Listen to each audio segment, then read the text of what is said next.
2500થી વધારે sex tap, 3 FIR, 33 દિવસ સંતા કુકડીનો ખેલ। સાંસદ પ્રજ્વલ મોડી રાતે ભારતમાં લેન્ડ થતાં જ SITએ બેંગલુરુ એરપોર્ટ પર ધરપકડ કરી આજે કોર્ટમાં રજૂ કરવામાં આવશે। કર્ણાટક સેક્સ સ્કેન્ડલનો મુખ્ય આરોપી સાંસદ પ્રજ્વલ રેવન્ના જર્મનીથી ભારત પહોંચી ગયા છે। ફ્લાઇટ બેંગલુરુ એરપોર્ટ પર ઉતર્યા બાદ જ SITએ તેમને કસ્ટડીમાં લીધા હતા। પ્રજ્વલને અહીંથી CID ઓફિસમાં લાવવામાં આવ્યા હતા, જ્યાં તેને રાતભર રાખવામાં આવ્યા હતા। મીડિયા રિપોર્ટ્સ અનુસાર પ્રજ્વલની સૌથી પહેલા શુક્રવારે પૂછપરછ કરવામાં આવશે। આ પછી તેમનો મેડિકલ ટેસ્ટ કરવામાં આવશે।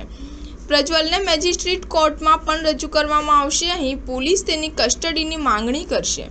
આ સાથે ફોરેન્સિક ટીમ તેમના ઓડિયો સેમ્પલ પણ લેશે, જેથી એ જાણી શકાય કે વાયરલ સેક્સ વિડીયોમાં જે અવાજ આવી રહ્યો છે તે પ્રજ્વલનો છે કે નહીં।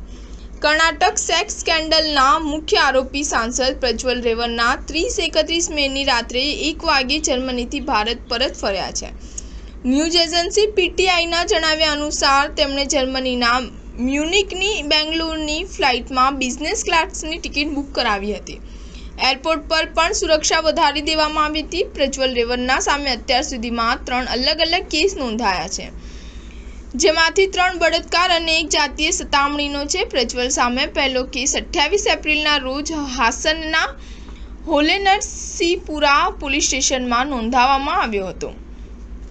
આ મામલો 47 વર્ષની પૂર્વ નોકરાણીના યૌન શોષણનો છે એવો દાવો કરવામાં આવી રહ્યો છે કે 2500થી વધુ સેક્સ ટેપ છે।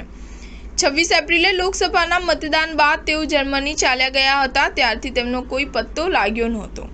પ્રજ્વલ હાસન લોકસભા સીટ પર JDSના ઉમેદવાર છે। સ્ટાર ન્યૂઝ 7 હંમેશા સચ્ચાઈની સાથે।